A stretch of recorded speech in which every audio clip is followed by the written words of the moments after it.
Dobar dan, dragi moji. Dobrodošli u novi video. Danas pravimo keks kuglice. Ovaj recept se brzo i lako pravi. Sve što je potrebno je da u jednu činiju stavite 160 g mljevenog keksa, sok od jedne pomoranđe i da sve to izmiješate. Kada ste to sve izmiješali, oblikujete kuglice većeg ili manjeg oblika. Kada ste napravili sve kuglice, možete da ih stavite u frižider, a za to vrijeme istopite čokoladu.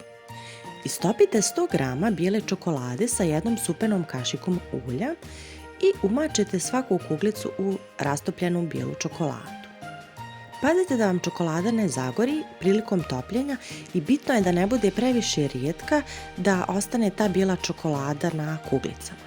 Možete da dekorišete po vašoj želji i to vam je to.